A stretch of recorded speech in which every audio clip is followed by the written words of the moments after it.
오늘은 두아디라 교회입니다. 현재 터키의 이키히사르라고 불리는 이곳은 버가모에서 남동쪽으로 약 60km 떨어져 있으며 이 버가모와 사대를 연결하는 도시로서 해안가가 아니기에 무역 도시는 아니고 내륙 상업 도시로 발전했습니다. 알렉산더의 부하 장수이자 헬라 제국의 시리아 지역 왕이 된 셀레우코스 1세는 BC 300년경에 자신의 딸 이름 두아와 성읍이라는 뜻 테리아를 합쳐서 두아테리아, 그러니까 두아의 성읍이라고 불렀습니다. 이 두아디라는 다른 도시들에 비해 작은 도시였고 그렇게 유명하지도 않고 사실 알려지지도 않은 도시였습니다. 고고학에서 발견한 비문을 통해 발견된 사실인데요. 이 도시에는 수많은 상인조합, 양털 제조업자, 세마포는 이 아마풀에서 실을 뽑아 만든 옷을 말하죠. 직조공, 염색업자, 가죽제품 상인, 빵 제조업, 토기장이, 노예상인, 이런 여러 가지 상인 조합이 있었다고 합니다. 여기서 우리가 눈여겨보아야 할 조합은 아무래도 염색업자겠죠. 두아디라의 자주색 물감은 우리가 흔히 아는 것처럼 소라에서 나오는 것이 아니라 이 내륙이었기 때문에 이 서양 꼭두선이 매더라고 부르는 이 식물의 뿌리가 여러분들이 지금 보시는 식물의 뿌리가 이렇게 적광색입니다. 루비아가 이 학명 루비아가 라틴어 루버 북다에서 유래를 했거든요. 이 뿌리에서 뽑아낸 진홍색 물감이 이 지방의 특산품입니다. 이 물감으로 옷에 물을 들여서 판매한 사람이 누구죠? 루디아. 루디아는 이 지역이 아니었기 때문에 이 꼭두선이 속 식물이 아니라 이 소라 고동에서 뽑아낸 염료로서 염료를 사용했다라고 보여집니다. 그녀는 빌립보에서 바울을 만나 빌립보의 초대 교인이 되죠. 두아디라 시에 사는 자색 옷감 장사로서 하나님을 섬기는 루디아라 하는 한 여자가 말을 듣고 있을 때에 주께서 그 마음을 열어 바울의 말을 따르게 하신지라. 그러니까 여러 직종인 상인 조합인 여러 직종들이 그 상인 조합인 길드를 만들어서 활발하게 상업 활동을 하던 도시였던 겁니다. 그런데 이 상인 조합인 길드에 들어가지를 않으면 사실 일자리를 얻기도 어려울 뿐더러 어떤 사회적인 구조 밖에 있는 것이 되므로 거기서 오는 소외감과 불안감이 상당했을 겁니다. 그런데 그 두아디라의 그리스도인들은 이 길드에 들어가는 것이 상당하게 힘든 문제였습니다. 왜냐하면 각 길드가 자신들의 일에 복을 비는 방법으로 이교적인 종교 행사를 행했기 때문입니다. 각 상인조합은 자신들의 수호신이 있었으며 그것에게 제사를 드리고 공동 식사를 했으며 성적으로 방탕하고 음란한 축제도 같이 행했습니다. 각 길드의 수호신 말고도 이 지역의 수호신이 이 튀림노스였는데요. 그것이 나중에 로마 신화에서 제우스의 아들이 되는 아폴로입니다. 그래서 그는 신의 아들로 불렸습니다.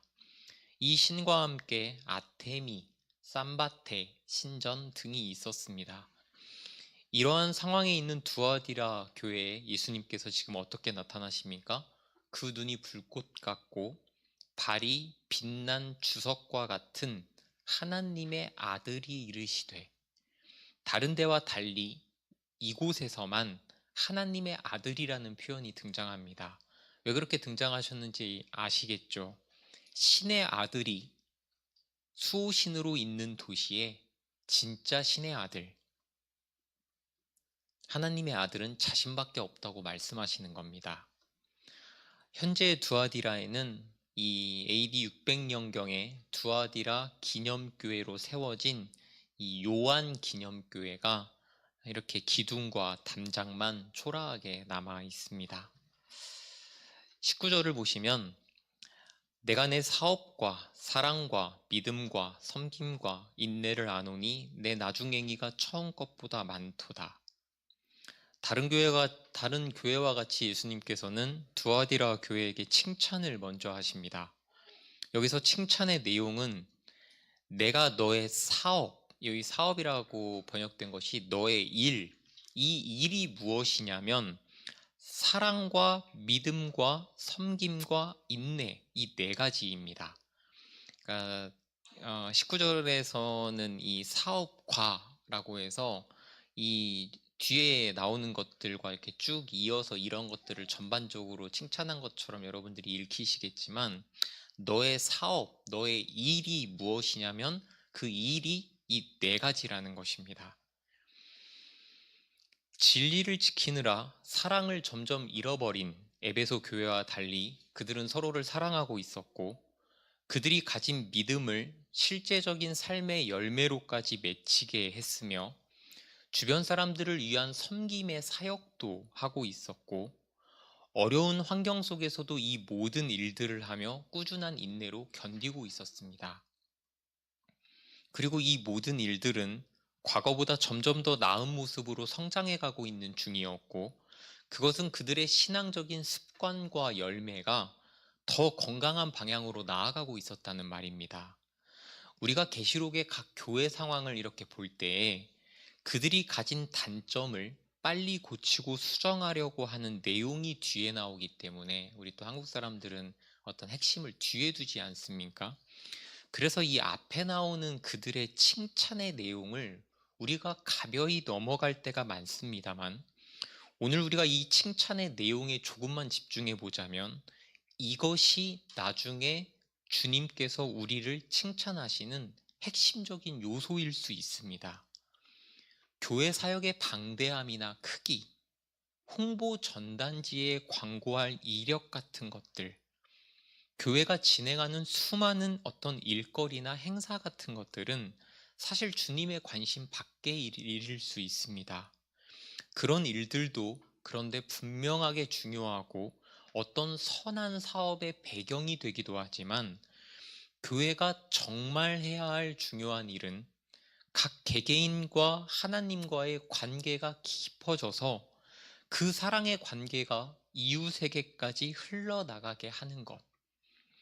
믿음이 성숙해져서 삶의 모든 분야에서 내가 가진 믿음의 내용이 실제로 드러나게 하는 것. 타락하고 이기적이고 교만한 사람의 영이 다시 태어나서 옆 사람과 이 시대를 위한 선한 사업에 몰두하는 것. 이것이 진정한 섬김이자 봉사거든요. 그리고 눈에 보이는 현실적인 모든 고통과 환난 속에서 믿음이 장성한 분량에 이르러 보이지 않는 내용을 마음에 품고 믿고 그것으로 인내하고 기다리는 것. 그러니까 예수님께서 칭찬하시는 내용은 눈에 보이지 않는 신자로서의 믿음의 성장, 믿음이 장성한 분량에 이르는 것, 무엇으로 표현하든지 간에 눈에 보이지 않는 어떤 신앙의 완성입니다. 이것을 신학적으로는 성화라고 부릅니다. 우리는 과연 이 부분에 있어서 이 성화의 영역에 있어서 분명하게 오랜 시간 가르침을 들어왔지만 정말 이 부분에 집중했는지 아니면 이 부분을 사실 제쳐두고 눈에 보이는 교회의 어떤 일들로서 우리의 신앙을 증명해 왔는지를 생각해야 합니다. 교회에 정해진 직분으로서의 봉사, 행사, 찬양대나 교사로서의 어떤 섬김, 여러 활동들 다 좋아요. 그것들을 통해 분명하게 나도 유익이 있고 그 섬김을 통해 상대가 받는 유익도 분명하게 있습니다. 하지만 이런 일들은 신앙의 본질에서 1순위가 아니에요. 사실 내면적인 성장과 믿음의 갱신이 한 사람의 영혼에서 뒷받침되지 못하면 이러한 모든 신앙적인 활동들은 오히려 잘못하는 일이 됩니다. 왜요? 문제를 느끼지 못하게 하거든요. 잘못 가고 있다는 경각심을 주지 못하고 오히려 잘하고 있다는 착각을 주거든요. 그래서 본질적인 문제, 내 영혼의 문제가 해결되지 않은 상태에서의 신앙적 행위는 사실 불신앙보다도 위험합니다. 무슨 말인지 아시겠습니까? 우리가 나중에 하나님 앞에서 여러 가지 말을 하는데 하나님께서 만일 그것 말고 다른 것을 이야기하라고 하실 수 있잖아요. 하나님께서 내가 너의 일을 안다고 인정해 주실 때에 하나님께서 주목하시는 일은 우리가 하나님한테 하는 그 일이, 하는 말이 내가 하나님께 전달하는 그 일이 아닐 수 있어요. 오늘 하나님께서 인정해 주시고 칭찬해 주시고 위로해 주시는 우리의 일이란 내면적인 보이지 않는 영혼의 일들이었습니다. 이것을 꼭 기억하시고 염두하셔서 나중에 예수님께 내가 안다, 너의 보이지 않는 일들에 대한 노력과 수고와 진심을 안다는 그 위로를 꼭 받으시기를 바랍니다. 이어서 책망의 내용이 나옵니다. 책망의 내용은 전주의 버가모 교회와 동일한 문제인데요. 우상 숭배와 행음을 책망하시는 내용입니다. 그러니까 이전에 등장했던 교회들의 문제였던 니골라당, 발람의 교훈, 그리고 오늘 이세벨의 공통점은 신자들로 하여금 우상을 섬기게 만들고 동시에 행음하게 하는 겁니다. 이 일을 위해서 발람과 발락은 모압 여자들을 이용했다면 이세벨은 이스라엘에게 바알과 아세라 우상 숭배를 유도한 사람입니다. 그렇다면 음행이라고 하는 것은 무엇이냐? 저번 주에 이교 행사들, 주로 식사 같은 것들은 단지 식사로만 끝납니까? 식사로만 끝나는 것이 아니라 이어지는 신전 창녀들과의 음란한 성행위를 포함한 부수적인 관행을 다 포함하는 일이라고 말씀드렸습니다. 그래서 우상 숭배는 행음과 같이 다닌다고 했죠.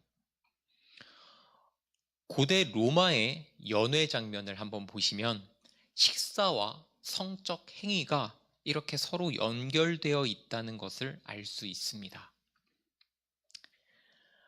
그런데 이 일을 유도한 사람을 자칭 선지자라고 말하는 이세벨이라고 합니다. 거기서 자칭 선지자라 말하는입니다. 말하는. 앞에다가 말이라고 적어 놓으셔야 됩니다. 이세벨은 시돈, 그러니까 페니키아의 왕이었던 엣바알이라고 하면 바알과 함께라는 뜻이죠. 엣바알의 딸이자 아합의 왕비였던 사람으로 말씀드렸듯이 이스라엘을 우상 숭배와 음행에 빠뜨렸던 사람입니다. 그런데 지금 두아디라 교회에서 이 사람을 이세벨이라고 묘사한 것은 이세벨이 이스라엘에게 가져온 것과 같은 결과를 가져왔기 때문이에요. 이 사람은 아마도 교회에서 연설을 통한 설득에 재능이 있는 자로서 주변 사람들에게 대단한 영향력을 미쳤던 사람이었던 것으로 보입니다. 성별은 여자였던 것으로 보이는데요. 당시 여선지자들이 있었던 것을 보면 특이한 상황은 아닙니다. 그녀는 자신을 스스로 선지자라고 부르면서 잘못된 가르침을 통해 두아디라 교회의 교인들을 미혹했던 것으로 보입니다. 아마도 그녀는 배척해야 하는 이방인의 잘못된 사상과 하나님의 뜻을 이렇게 서로 섞어서 타협하고 절충했던 것 같아요. 그것은 따뜻한 위로를 통해서 사람들에게 마음의 부담과 짐을 덜어주는, 많은 사람들에게 그래서 죄를 쉽게 지을 수 있게 하는 그런 형태로 진행이 되었을 겁니다. 여러분도 사실은 질책과 꾸중을 받아야 하는 상황인데 누군가로부터 어떤 설명을 듣고 마음의 짐을 조금 덜어낸 적이 있을 겁니다. 또는 자신이 스스로 어떤 죄를 지을 때 합리화하거나 정당화하는 생각을 한 적도 있을 것입니다. 이 모두 다 사람이 죄를 짓는 과정에서 어쩔 수 없이 경험하는 일들이기는 하지만 이런 일들이 잘못된 일임을 우리가 압니다. 하물며 다른 사람에게 죄를 짓도록 종용하는 일은 더더욱 하지 말아야 하는 일입니다. 더군다나 교회에서 영향력이 있는 자가 적극적인 배교 행위를 사람들에게 아무 일도 아닌 것처럼 속여가며 설득하는 것은 대단히 잘못한 일입니다. 두아디라 교회가 이 질책의 내용이 이렇게 세밀하고 많은 것은 교회 내에 자칭 선지자라고 하는 사람이 잘못된 가르침을 전파하는 일을 방치한 것 때문일 수 있습니다. 자, 우리는 두아디라의 잘못된 가르침이 전파되는 모습을 보면서 교회 공동체로 눈을 돌리고자 합니다. 계시록의 7교회의 문제들은 모든 세대의 교회에게 해당하는 문제이며 그렇기에 오늘 우리에게도 적합한 말씀입니다. 우리가 계시록을 보면서 현대교회의 문제들을 들추어내는 것은 먼저는 우리 교회가 만들어진 이유가 현대교회의 잘못된 점들을 직면하여 답습하지 않기 위함이며 나아가 더 성경적인 교회의 모습을 후세대에 물려주기 위함이며 더 나아가 매우 바르고 건강한 교회의 표준을 전 세계와 역사에 보여주고자 함입니다. 그래서 우리는 두아디라 교회의 문제를 보면서 오늘날 교회의 직분이라는 것에 대해 생각해 보고자 합니다. 오늘 본문의 교훈을 또는 적용점을 오늘날 우리 교회들의 현실에 어떻게 대입해 보겠습니까? 오늘날 어떤 교회든지 자신이 신자로서 많이 부족하다고 생각하는 신자는 손들어 보라고 하면 겸손하거나 또는 겸손하게 보이는 것을 좋아하는 몇몇의 사람들이 손을 들 것입니다. 그런데 자신이 두아디라의 이세벨 같은 사람이라고 생각하는 신자가 있냐고 물으면 과연 누가 손을 들겠습니까? 이세벨처럼 성경적 진리에 세상의 이교적 사상을 섞어서 교회 내에서 말하고 가르치고 영향력을 전파하는 사람이 있냐고 물어도 과연 누가 손을 들겠습니까? 이것은 사실 오늘날 빈번하게 교회에서 일어나는 일이기는 하지만 모두가 자신이 그 일을 하고 있다고 자각하지 못하는 일입니다. 대부분 이러한 일들은 교회 내에서 영향력이 있는 사람, 그러니까 직분자들이 행하는 잘못입니다. 그래서 그 원인이 되는 한국교회의 직분론에 대해 잠시 말하고자 하는 것입니다. 성경에는 분명하게 직분에 대한 원칙과 질서가 있음에도 불구하고 신자의 영적인 삶과 신앙의 수준이라고 하는 것이 전반적으로 매우 형편없는 상황이다 보니까 직분을 받지 말아야 하는 사람, 직분을 받으면 안 되는 사람에게 직분을 남발하는 일이 이제는 일상이 되어버렸습니다. 여러분들의 집에 누구나 교회에서 받은 수건이 있을 겁니다. 뭐라고 써 있습니까? 장로, 권사, 안수집사, 임직식 축하. 대부분의 교회 장로들은 어김없이 그 교회 안에서 비교적으로 어느 정도의 재력과 사회적인 영향력이 있는 사람이라면 거의 대부분 장로가 됩니다. 다른 교단의 상황도 이와 크게 다르지 않을 겁니다. 젊고 교회 일을 잘 맡아서 싹싹하게 하는 사람이라면 대부분 안수집사의 직분을 줍니다. 교회의 얼굴을 자주 비추며 오래 교회를 다니면 대부분의 중년 여성에게는 권사라는 직분을 줍니다. 교회에 헌신하지 않아도 적당히 오래 다니다가 나이가 들면 명예 권사직이라도 줍니다. 교회가 그것을 유도하고 성도들은 좋은 것이 좋은 것이라고 그저 뽑아주고 직분을 받아듭니다. 교회는 성도들이 서로를 뽑았다는 투표를 근거 삼아 그들에게 당당하게 직분을 남발합니다. 총회와 노회는 이를 방치하고 법적으로 교인 몇 명당 장로가 몇 명 있어야 한다라고 유도하기까지 합니다. 아다르고 어다른 겁니다. 성경에 장로가 있다는 사실과 장로가 반드시 있어야 한다. 없으면 어거지로라도 교육을 시키고 강요해서 세워야 한다는 전혀 다른 말입니다. 나중에 하나님께서 이것이 정말 아니었다고 하시면 그때는 뭐라고 하실 겁니까? 교회법을 들이미실 겁니까? 아니면 하나님께 어쩔 수 없는 한국교회의 관습이었다고 말할 겁니까? 여러분이 직분을 받을 자격이 없다는 것이 아닙니다. 시간을 내어 전도를 합니다. 교회 청소를 열심히 합니다. 남들이 쉴 때 식사를 준비하고 하나님 앞에 헌금을 내어 사람들을 구제하고 교회가 굴러가게 합니다. 동료 신자들을 위해 행사를 기획하고 도맡아 진행하고 하여간 교회의 일에 열심입니다. 이런 사람들이 직분을 받는 것이 당연한 일 아니겠습니까? 맞아요. 이것이 잘못된 것이 아닙니다. 하지만 배척을 합니다. 편을 가릅니다. 공동체에서 도저히 사랑하지 못하는 동료가 있습니다. 평생 인사하지 않는 사람이 있습니다. 뒤에서 욕을 합니다. 세상 사람들과 전혀 다르지 않는 욕망으로 살면서 교회에서는 기가 막히게 숨깁니다. 거룩함으로 전혀 구별되지 않는 삶을 살아갑니다. 세상에서는 만일 자신이 그리스도인이라는 것이 드러나면 매우 부끄러울 수준으로 살아갑니다. 아니, 목사님, 사람이 죄인인데 실수하고 죄짓고 잘못 살아갈 수도 있죠. 그런 기본적인 타락의 모습까지 지적하시면 어떻게 합니까? 그러면 누가 직분을 받을 수 있다는 말입니까? 저는 이것을 뭐라고 하는 것도 아닙니다.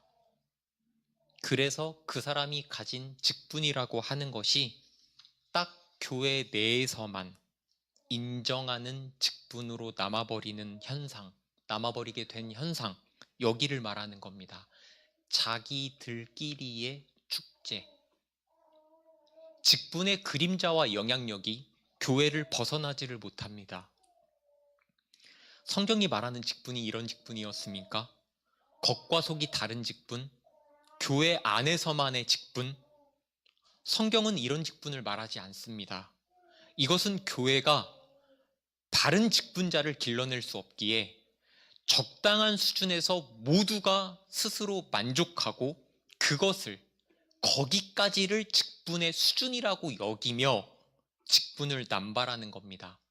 이 일에 한국교회 모두가 한마음으로 동참하니 성도라고 하는 존재가 세상에서 빛과 소금이 되는 것이 아니라 세상에서 죄를 짓는 대부분의 사람이 교회의 직분자들이 되는 현상을 낳았습니다.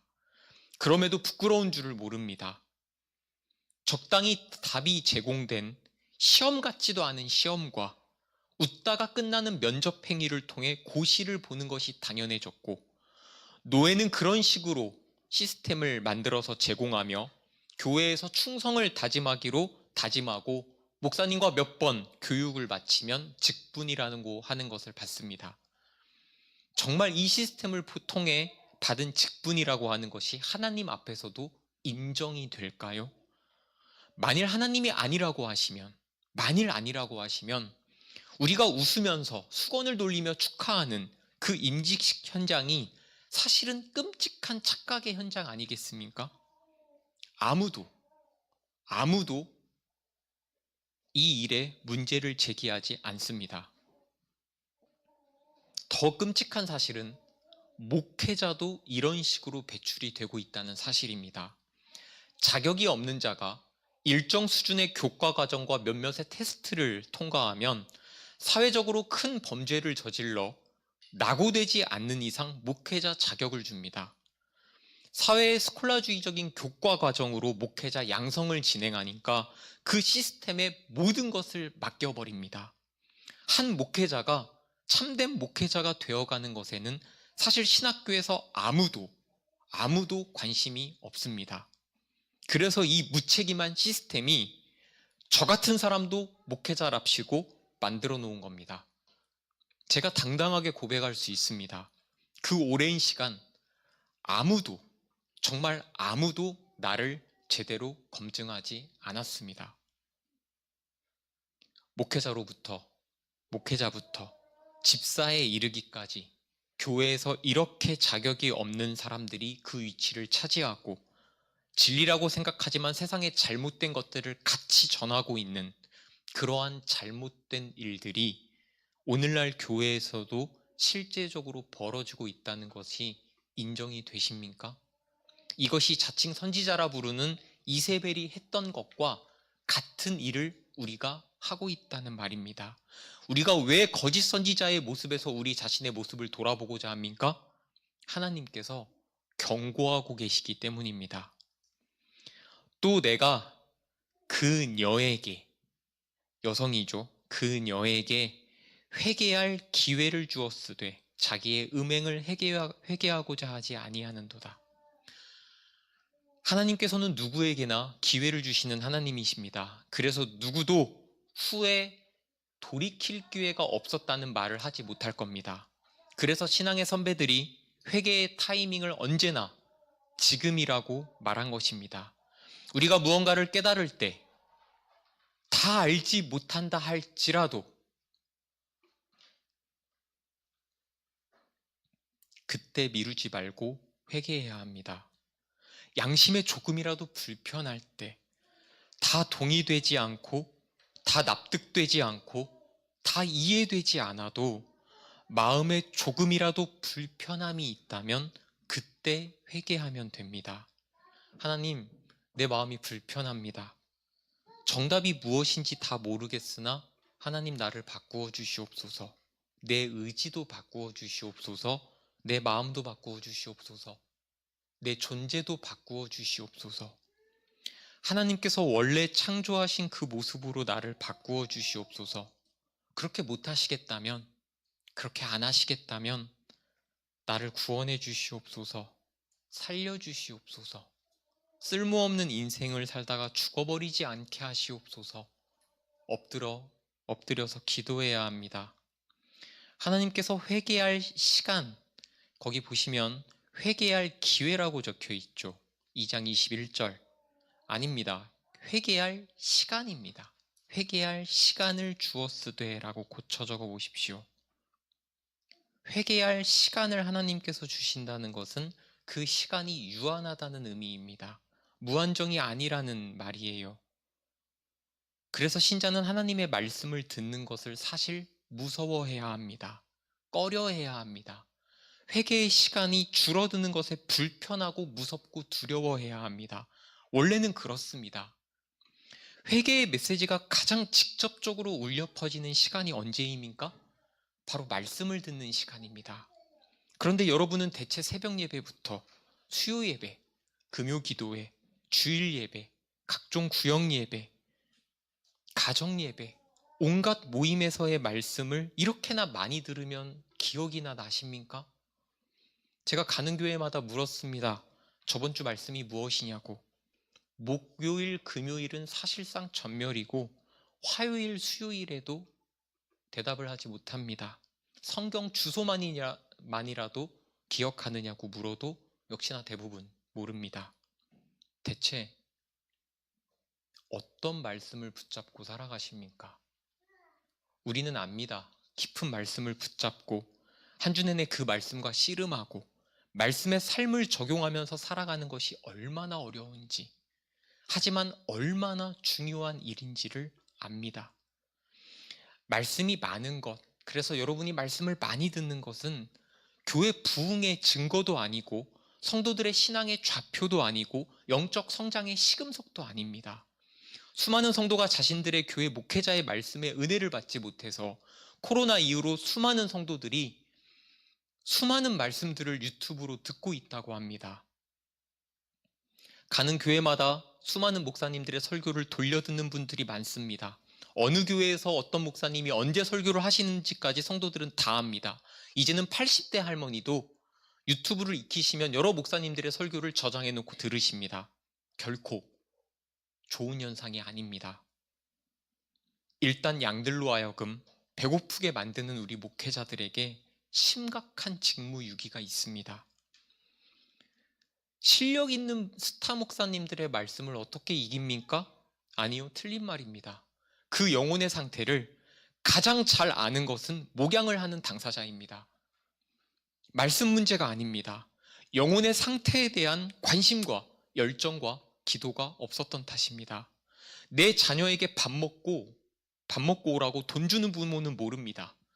정성껏 가장 맛있게 밥을 지어주는 부모라면 압니다. 내 자녀의 입맛은 내가 가장 잘 알아요. 1차적인 책임은 우리 목회자들에게 있습니다. 하지만 성도들도 이 점을 알아야 합니다. 너무나 배고픈 것도 이해가 갑니다. 좋은 말씀이 1차적으로 중요한 것은 사실이지만 그 말씀을 삶으로 바꾸어 줄 목양적인 노력과 여러분이 함께하지 않는다면 사실 말씀을 많이 듣는 것은 기독교적 괴물을 양성하는 것, 그 이상도 이하도 아닙니다. 목사님, 나는 유튜브를 통해 정말 많은 은혜를 받고 있는데 그렇게 말씀하시면 안 됩니다. 라고 말씀하실 수 있지만 아닙니다. 죄송하지만 말씀을 여러 개를 듣는 신자치고 자신의 교회에서 사람들에게 믿음의 본이 되거나 세상의 지각 변동을 가져올 그런 사람은 없습니다. 화건컨대 없습니다. 다시 한번 말하지만 하나님의 말씀을 듣는 것을 여러분들 무서워하셔야 합니다. 말씀이란 감상하고 끝나버리는 음악이 아니에요. 의지적인 결단과 매우 어려운 책임을 부여받고 이어지는 부단한 노력과 계속되는 씨름 속에서 어마어마한 무언가가 계속 뒤따라 나오고 끌려 나오는 상당하게 오랜 시간 집중해야 하는 거대한 프로젝트입니다. 말씀 하나하나가 그래요. 한 절 한 절, 한 단어가 그렇습니다. 이런 프로젝트를 한 개도 아니고 여러 개를 가벼이 흘려듣고 눈물 조금 흘리고 말다니요. 우리가 영적으로 무감각하고 무디다면 제가 굉장히 도전적으로 말씀드리면 아마도 너무나 많이 드리는 예배 때문일 수도 있습니다. 제가 이렇게 말했지만 죄인이 말씀을 대신 전하는 일을 한다는 것은 사실 도저히 사람이 할 일이 아닙니다. 이것은 너무도 어려운 일입니다. 한 영혼을 정확하게 파악하는 것 거의 평생이 걸리는 일입니다. 하지만 성령님께 도우심을 구해서 자신의 양들에게 충실하고 충실한 모든 것을 갈아 넣을 역사적인 설교를 준비하십시오. 그것이 나중에 복이 됩니다. 말씀을 받는 성도들은 너무나 배고파하는 것을 잘 알고 있습니다. 너무도 갈급하고 너무도 힘들어서 여기저기 기웃거리며 동냥을 하는 것 잘 알고 있습니다. 그것이 틀렸다는 것이 아닙니다. 그 말씀들을 가벼이 듣지만 말라는 겁니다. 그 말씀이 하나님께서 주시는 어떤 기회일 수 있다는 말입니다. 21절에서 회개할 기회를이 회개할 시간을 이라고 말씀드렸죠. 회개할 시간이 정해져 있습니다. 그 기회를, 그 시간을 가벼이 날리지 않기를 바랍니다. 그러면 다시 돌아와서 이 이세벨 같은 사람은 회개의 기회를 받았음에도 왜 우상숭배와 음행을 회개하지 않았을까요? 자신에게 영적인 자유가 있다고 생각한 겁니다. 영적인 자유가 있는데 우리가 못할 것이 무엇이 있냐? 이 생각이었을 수 있습니다. 아니면 이렇게 세상에게 타협하는 행위가 이 로마 정부에게 핍박받는 다른 교회의 상황을 보고 이 핍박을 피하려는 계략이었을 수도 있습니다. 그러니까 세상에 타협한 것일 수 있습니다. 그것을 주변 사람들에게 가르치고 전파한 것이죠. 아마도 그녀는 자신의 양심에 찔림이 있었을 것이지만 여러 사람과 같이 죄를 범함으로써 자신의 죄책감을 누그러뜨리려 했을 수 있습니다. 이런 활동을 통해 그녀가 어느 정도의 소득을 얻었다고 말하는 역사가들이 있습니다. 만일 이 경우 자신의 사회적인 지위를 잃지 않기 위한 몸부림일 수도 있습니다. 어떤 이유가 되었든지 간에 이것은 하지 마, 이것은 안 돼 라고 선을 그으시는 분은 하나님이십니다. 우리가 그 선을 변경할 수 없습니다. 하지만 죄를 허용하려는 우리의 욕망은 하나님에게서 펜을 빼앗아 우리가 그 선을 긋고자 합니다. 이것이 바로 하나님이 되고자 하는 인간의 교만이었고 이 당시 이세벨이라고 불렸던 그녀가 범한 잘못입니다. 22절 볼지어다 내가 그를 침상에 던질 터이요 또 그와 더불어 간음하는 자들도 만일 그의 행위를 회개하지 아니하면 큰 환난 가운데에 던지고 여기서 침상은 옆에다가 적으시기 바랍니다. 병상, sickbed라고 하죠. 하나님의 심판이 임하는 병상을 의미합니다. 그래서 성경 NIV 버전은 이 부분을 고난의 침상이라고 번역합니다. 그러니까 병상에 던져진다는 것은 큰 공경에 빠지는 것을 의미합니다. 그리고 교회 내에서 잘못한 가르침을 전파하는 사람은 물론이요, 그 잘못된 가르침을 따라가는 자들까지 같이 심판한다고 말하는데요. 왜 그들 모두가 같은 심판을 받냐면, 죄 앞에서 사실 우리는 무엇이 잘못된 길인 줄을 우리 각자가 사실은 알고 있습니다. 그래서 우리가 하나님 앞에서 할 말은 사실은 인정밖에 없어요. 그렇게 우리 모두는 각자의 양심과 자유의지로 선택한 결과에 대한 책임을 지게 되는 겁니다. 그러니까 우리가 미혹을 당했어도 그것에 적극적으로 동의하고 선택한 우리의 의지에 책임이 있음을 깨닫고 늘 깨어 있어야 되겠습니다. 23절을 보시면 또 내가 사망으로 그녀의 자녀를 죽이리니 모든 교회가 나는 사람의 뜻과 마음을 살피는 자인 줄 알지라. 내가 너희 각 사람의 행위대로 갚아주리라. 여기서 자녀란 이세벨이라고 불리던 여자의 육체적인 자녀가 아니라 그의 가르침을 따라가는 모든 사람들을 말합니다. 그런데 여기서 잠시 예수님께서 두아디라 교회의 어떤 모습으로 나타나셨죠? 그 눈이 불꽃 같고, 예수님께서 불꽃 같은 눈을 가지셨다는 것은 우리의 생각과 마음을 완전하게 살피고 아시는 분이라는 의미이며 우리를 정화하기 위해 노력하시는 예수님의 모습이기도 합니다. 그렇기에 우리는 이 불꽃 같은 눈으로 우리를 판단하시는 예수님의 그 눈빛을 피해갈 수 없어요. 하지만 여전히 우리는 에덴에서 하나님의 눈빛을 피해 도망가고 숨었던 것처럼 예수님의 눈빛을 피할 수 있다고 생각합니다. 그래서 회개를 미루는 겁니다. 그래서 자꾸 도망가려고 하는 겁니다. 그런데 제가 그러한 여러분을 왜 안타깝게 생각하고 질책하는지 압니까? 회개를 미룬 그 결과가 너무나도 끔찍하기 때문입니다. 그렇다면 이세벨의 가르침이라고 하는 것, 이것은 오늘날 교회에서 어떻게 나타나고 있을까요? 교회 내에서 가르치고 영향력을 행사하는 사람들, 소위 말해서 직분에 대해서는 조금 전에 간단히 우리가 보았고, 이세벨의 가르침 말입니다. 이세벨의 가르침이 무엇입니까? 절충입니다. 타협입니다. 혼합입니다. 이것이 오늘날의 우리 교회에도 있다고 하시는 말씀이거든요. 그런데 이것을 생각해 보지 않기에 교회들은 대단한 방심을 하고 있습니다. 이 모든 경고들이 당장 우리 교회의 문제와는 전혀 상관이 없는 것처럼 설교하고, 그러니까 성도들도 이 계시록 말씀을 듣고 기쁘게 아멘하고 돌아갑니다. 하지만 당신이 이세벨이라고 말하고 있는 설교라면, 또 그것이 사실이라면 설교가 끝난 후에 이 자리에 엎드려 하나님의 용서하심이 있을 때까지 우리가 울고 또 울지 않겠습니까? 이세벨의 가르침의 핵심은 세상의 길과 하나님의 길이 있는데 어느 길이 어느 길인지 모르게 뒤섞어 놓는 것이었습니다. 이것은 기가 막히게 티나지 않는 것입니다. 그렇기에 우리는 하나님을 적극적으로 배교하고 있다고 생각하지 못하는 겁니다. 오늘날의 이세벨주의는 무엇인가? 잘 들어보세요. 우리가 과학과 종교가 분리된 세상을 살고 있지 않습니까?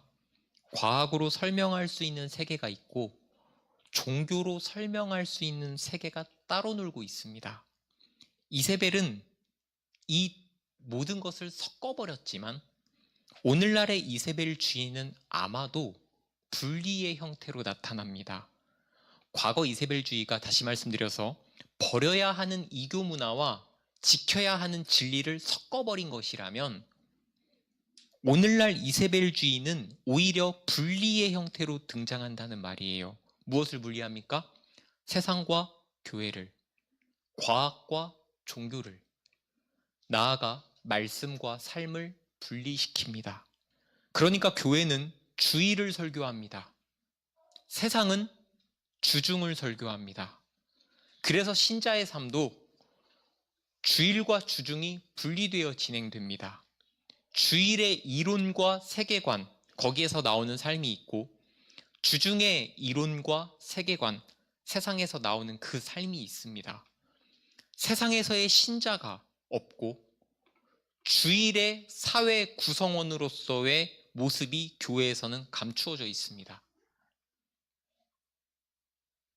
자기 직업에서 사회 구성원으로서의 아랫사람들을 부려먹고 핍박했던 사람이 주일에는 교회에서 수많은 사람에게 존경받았던 장로임이 드러난 일도 있지 않습니까?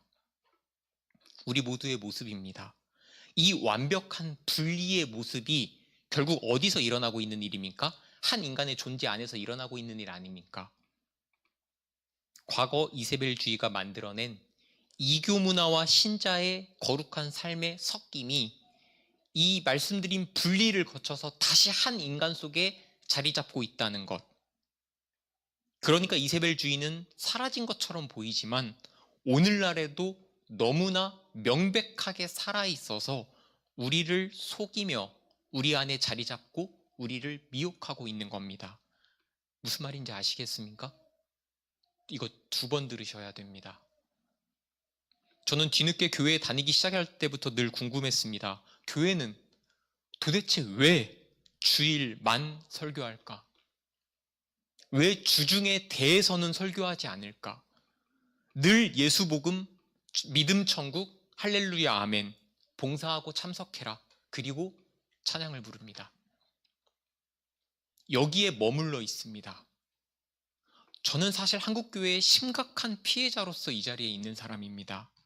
교회가 주중을 설교하지 않으니, 거기에 중점이 없으니 교회는 세상과 분리되지만 결국 그 분리라고 하는 게 한 사람 안에서 일어나는 일이기에 결국 세상과 교회는 한 사람 안에서 분리된 채로 존재하고 있다는 말이에요. 마음속에 두 마음이 있다는 것, 이것이 현대판 우상숭배가 아니면 무엇이겠습니까? 오늘날 우리는 이것에 대해 정말 깊이 고민해야 합니다. 저는 우리 한국교회와 세계교회와 역사 앞에 감히 부족하고 못난 논리로서 교회가 긴급하게 수술해야 하는 영역을 제안하고 있는 겁니다. 예수님께서 두아디라 교회에게 나타나신 모습은 불꽃 같은 눈에 이어서 빛난 주석, 노쇠 같은 발로 나타나셨습니다. 이 모습은 하나님 섭리의 정결함과 거룩함, 변하지 않는 불변함, 그리고 심판을 상징합니다. 강한 발로 상대를 밟으시는 모습을 상징하는 것입니다. 하나님께서는 우리의 나누어진 두 마음의 그 잘못된 것들을 찾아 발로 밟아 없애실 것입니다. 우리를 정결하게 하실 것입니다. 우리를 거룩하게 하실 것입니다. 신자 안에 나누어진 마음, 두 마음, 우상숭배의 마음, 이 모든 것은 하나님께서 분명하게 짚고 넘어가실 것입니다. 그러나 그가 분명하게 해결하실 것입니다. 24절, 두아디라에 남아있어 이 교훈을 받지 아니하고 소위 사탄의 깊은 것을 알지 못하는 너희에게 말하노니 다른 짐으로 너희에게 지울 것은 없노라. 사람들 중에는 잘못된 가르침을 받아들이는 사람이 있고 거부하는 사람도 있습니다. 예수님께서는 그렇게 내외적으로 어려운 환경에서 믿음을 지키는 것만으로 족하다고 위로해 주고 계십니다. 다른 짐을 더할 것이 없다는 말이 그 말입니다. 그런데 여기서 사탄의 깊은 것을 알지 못한다라는 이 말이 과연 무슨 말인가? 이세벨 같은 사람들이 가르쳤던 것은 이런 겁니다. 우리가 이교적인 어떤 일들을 참여하면서 세상에서 죄를 지으면서 오히려 사탄에 대해 알 수 있다. 죄를 지으면 사탄에 대해 좀 알 수 있지 않습니까? 실제로 악을 실천함으로써 악을 조금 더 연구할 수 있다. 소위 말해서 호랑이를 잡으려면 호랑이 굴로 들어가야 한다. 뭐 이런 주장을 하고 정말 그렇게 생각했던 것도 같아요. 그러니까 여기서 사탄의 깊은 것이란 보통 사람이 알지 못하는 어떤 신비한 것들을 의미하는 겁니다. 하지만 이러한 것들이 바로 쓸데없는 것들입니다. 신자가 정말 주목해야 하는 정말 중요한 신앙 인격과 성장과 성화의 과정에 하등 쓸모가 없는 것들입니다. 하지만 이세벨의 가르침을 따르는 자들에게 이런 것들은 어떤 깊이라고 느껴진 겁니다. 그러면서 외친 거죠. 우리가 세상의 악에 직접 참여해서 악이 얼마나 무능한지를 삶으로 한번 증명해보자. 이런 말들은 그 안에 깊은 영적인 무언가가 담겨 있는 말 같지만 사실 어리석고 악한 것뿐입니다. 독약을 먹어도 하나님이 살려주실 것이다. 뭐 이런 식의 생각과 믿음과 다를 바가 없습니다. 이런 생각들은 단지 당시에 영지주의의 영향을 받았을 수 있습니다. 영지주의란 물리적인 세상은 중요하지 않다. 영적인 차원을 강조합니다. 그러니까 육체적으로 우상숭배와 음행에 참여하는 것은 믿음이라고 하는 영적인 것에 영향을 끼치지 않는다. 하나님과 관계가 깊으면 어떤 죄도 하나님과 우리의 관계를 해할 수 없다. 왜냐하면 죄는 육체적인 것이고 하나님과의 관계나 믿음이나 신앙은 영적인 것이니까. 이렇게 말을 하게 되면 사람을 잠깐 유혹할 수 있고, 아, 그래, 별거 아니네. 나도 한번 이교 제사함 드려보지. 내가 이런 것 좀 한다고 하나님을 뭐 배반하나? 이런 어떤 허세를 자아냈을 수 있습니다. 그러나 우리가 사실 조금만 정직하게 생각해 보면 우리가 육체적인 어떤 일을 하면 그 모든 것이 정신에까지 영향을 가지 않습니까? 더 나아가 영적인 것에까지 영향을 미치지 않습니까? 이 사실을 부인할 수가 없거든요. 그러니까 이런 가르침은 사실은 결국 죄를 지으려는 사람이 어이쿠나 좋다라고 받아먹는 것입니다. 그래서 전 절들에서 이세벨뿐만이 아니라 이세벨의 가르침을 받고 따르는 그의 자녀들까지 예수님께서 같이 심판하시는 겁니다. 저는 정말 신학교 시절부터 이 신령한 무언가, 이 어떤 사탄의 깊은 것을 추구하는 사람들을 정말 많이 보았습니다. 어떤 영적인 감각을 추구한다라고 말하는 사람들을 너무나 많이 만났습니다. 저는 소수인 줄 알았어요. 그 사람들은 자신들에게 신비한 그 무언가가 있다고 했지만 저는 정직하게 예수님을 거의 모를 때부터 영적 무지함에 빠진 사람들이라고 생각했습니다. 그러다가 신학교 10년 학업을 마치고 드디어 교회라는 현장에 투입되었는데 영적 무지함에 빠진 그 사람들이 대다수인 겁니다. 그때의 그 충격이 사실 가시지가 않습니다. 저는 사실 지금도 트루먼 쇼를 당하고 있는 것 같아요.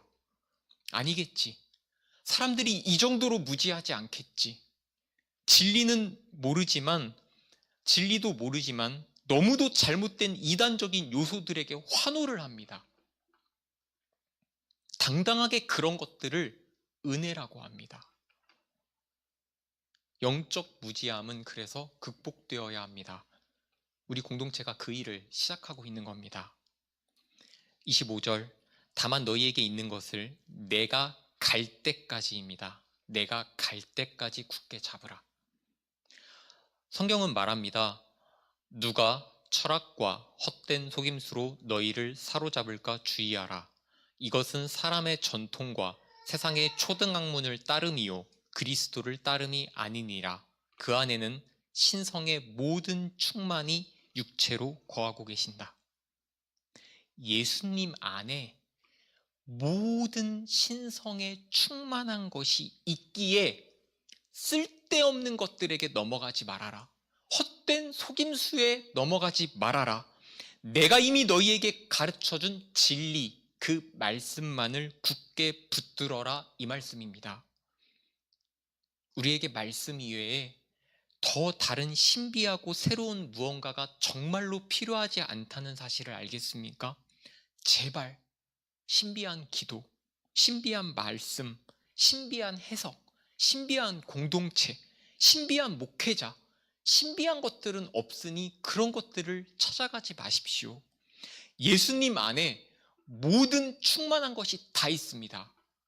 성경 말씀 안에 우리가 믿고 구원받고 치유받을 모든 내용이 다 있습니다. 그것만 붙들면 됩니다. 교리적으로 이것을 성경의 충족성이라고 합니다. 여러분, 사탄에 끌려다니지 마시고 한번 사탄의 입장이 돼 보십시오. 보물을 저기서 찾게 하는 것은 보물이 어디 있다는 말입니까? 가까이 있다는 말이에요. 가까이 있다는 말입니다. 이기는 자와 끝까지 내 일을 지키는 그에게는 만국을 다스리는 권세를 주리니 그가 철로 만든 홀을 말합니다.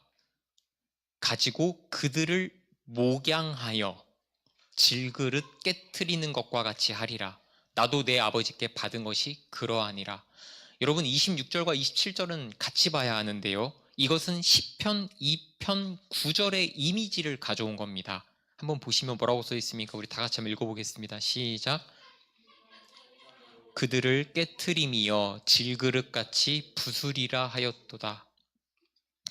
시편 2편의 시는 열방을 통치자의 지팡이로 통치하고 그들을 진흙 항아리처럼 산산이 부수는 권위가 메시아에게 주어진다라고 하는 이 위대한 제왕시 중의 하나입니다.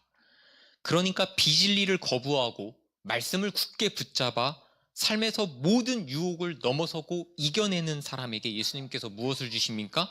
자신과 같은 통치의 권세를 주십니다. 그것의 상징이 이 철로 만든 홀인 철장입니다. 예수님의 통치란 비진리와 우상들을 철로 만든 그 쇠막대기를 가지고 철저하게 부수고 깨트리시는 겁니다. 토기장이가 자신이 잘못 만든 그릇을 깰 권리가 있듯이 예수님께서는 모든 잘못된 것들을 심판하실 권리가 있으십니다. 이 그리스도의 메시아적 통치를 예수님께서는 모든 유혹을 이겨내는 우리와 함께 하신다고 합니다. 다음 말씀들이 그것들을 보여주는 겁니다. 성도가 세상을 판단할 것을 너희가 알지 못하느냐? 예수님이 아니라 우리가 예수님과 함께 세상을 판단하고 심판하게 됩니다. 예수께서 이르시되 내가 진실로 너희에게 이르노니 세상이 새롭게 되어 인자가 자기 영광의 보좌에 앉을 때에 나를 따르는 너희도 12보좌에 앉아 이스라엘 12지파를 어떻게 하리라? 심판하리라. 이세벨은 자신을 높이면서 자신을 따르는 모든 사람들과 함께 심판을 받아 죽어버립니다. 하지만 진정한 메시아이신 예수님께서는 자신을 따르는 자녀들을 자신의 위치에까지 높여주신다고 합니다. 누가 진정한 왕입니까? 누가 진정한 진리를 전하고 있습니까? 내가 또 그에게 새벽별을 주리라.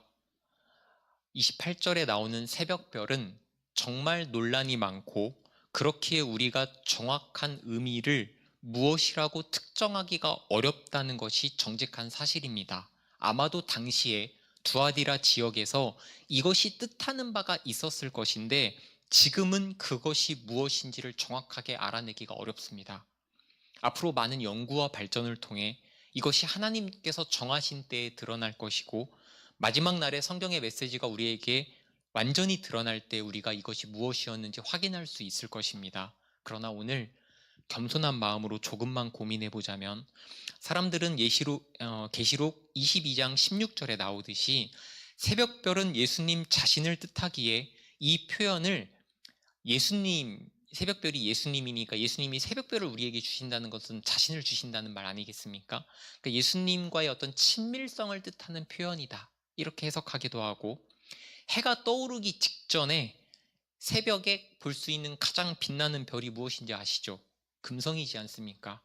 그러니까 바벨론 시대 이후로 이 비너스, 금성은 승리와 주권의 상징으로 여겨졌기에 로마에서도 주권의 상징이 이 금성이었거든요. 비너스. 그러니까 참된 주권이 그리스도에게 있다. 이렇게 보는 사람도 있습니다.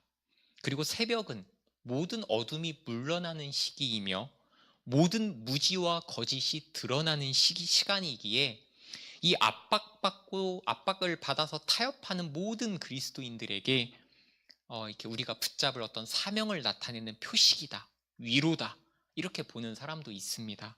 다 좋은 해석이고 하지만 이 새벽별이 이 문맥에서 보시면 철로 만든 통치자의 홀 다음에 나왔잖아요. 그러니까 메시아가 대적을 부수고 난 후에 영광을 상징한다고 보는 것이 문맥에 더 적합한 해석입니다. 메시아적인 통치와 관련이 있다는 말이에요. 앞에 보시면 한 별이 야곱에게서 나오며 한 규가 이스라엘에게서 일어나서 모압을 이쪽에서 저쪽까지 쳐서 무찌르고 또 셋의 자식들을 다 멸하리로다. 이 구절이 말하듯이 야곱에게서 나온 한 별이 누구입니까? 예수님 아닙니까? 그가 이 땅을 심판하고 대적하고 승리하고 통치하지 않습니까? 이 위대한 메시아적인 통치에 우리가 동참하게 된다, 이 말입니다. 여러분 관심 없죠? 예수님께서 심판은 하시는 일이지 굳이 내가 이 일을 예수님과 같이 할 생각이 없는데요. 레일바이크 같죠? 예수님이 다리를 구르세요. 저는 그냥 옆에 앉아 있을게요. 저는 크게 이 심판하는 일에, 통치하는 일에 관심이 없습니다 라고 생각하실 수 있습니다. 그런데 우리 영혼이 성숙하게 되면 우리가 정말 원하는 일은 영광스러운 하나님의 일일 수 있습니다. 여러분들이 지금 주목하는 일은 나를 높이는 일이거든요. 나를 높이는 일이에요. 그런데 우리가 영광스러운 나라로 들어가고 나면 그를 높이는 일을 가장 원하게 됩니다.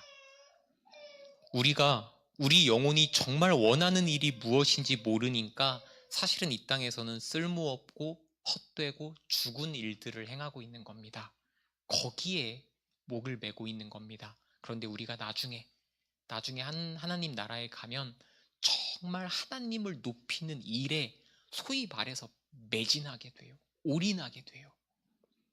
우리 모두가 이 땅에서부터 이 일에 눈을 뜨게 되는 그런 기적과 역사가 있기를 바랍니다. 29절, 귀 있는 자는 성령이 교회들에게 하시는 말씀을 들을지어다. 현대의 우상 숭배는 너무도 복잡하고 교묘하게 일어납니다. 오늘 말씀에서 여러분들이 확실하게 집에 가져가실 것은 우상 숭배가 우리가 웃으면서 사는 일상생활 속에 녹아 있다는 사실입니다. 우리의 취미와 습관 속에 들어있을 것입니다. 우리의 생각이나 사상, 세계관 속에 자리 잡고 있을 것입니다. 우리의 신앙 안에 교묘하게 또아리를 틀고 있을 것입니다. 이 문제가, 우상 숭배의 문제가 몇 천 년 동안 수많은 신자 공동체의 문제를 일으켰다면 우리에게도 예외가 아닐 거라고 생각하는 것이 당연한 생각 아니겠습니까? 우리는 이 점을 심각하게 접근해야 합니다. 그리고 그것을 계속 발견하고 몰아내려는 싸움을 해야 합니다. 이것이 진정한 개혁주의 신학입니다. 성경 말씀에 빗대어 모든 것을, 정말 모든 것을 바꾸어 가는 것. 그래서 제가 바뀌지 않고 뇌를 빼놓고 진행하는 교회의 모든 일들에 대해 분노하는 겁니다. 우리는 오늘 이 자그마한 공동체에서부터 이 일을 시작하고자 합니다. 여러분은 분명하게 위대한 임무를 받았지만 동시에 너무도 힘든 길을 선택하신 겁니다. 하나님이 우리를 도와주시기를 바랍니다. 오늘 말씀 가지고 기도하겠습니다. 하나님 아버지, 도우시옵소서. 우리는 이 거대하고 방대한 일들을 다 감당하지 못하겠나이다. 내 몸 하나 건사하기도 어려운 나약한 우리입니다. 하나님이 도우셔야 모든 기적이 시작됩니다. 우리 진심으로 기도하겠습니다.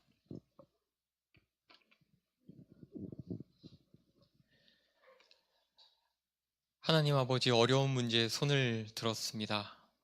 용기도 없고 능력도 없고 금방 식어버릴 마음일 수 있지만 이 어려운 문제를 건드린 것은 나를 통해, 우리를 통해 일하시기를 바라는 하나님의 마음을 알기 때문입니다. 하나님 외로우시죠? 만일 정말 많은 문제가 있다면 우리가 먼저 그 일을 하겠습니다. 그 일을 하면서 우리의 몸이 찢기고 무너지고 아플 수 있지만 길어야 80 아니겠습니까? 힘들었지만 뛰다 보니 어느새 결승선이었습니다. 신기하게도 5분이 지나자 다시 뛸 수 있을 것 같았습니다. 그렇게 생각해보니 천국에 가면 정말 후회밖에 없을 것 같았습니다. 하나님, 천국 가기 전에 전속력으로 뛰다 가겠습니다. 부서져라 일하다 가겠습니다. 그 일을 위해 나부터, 정결하고 거룩한 한 명의 신자가 되려고 합니다. 하나님, 가장 악하고 못나고 부족한 나를 사용하여 주시옵소서. 감사드리며 예수님의 이름으로 기도드립니다. 아멘.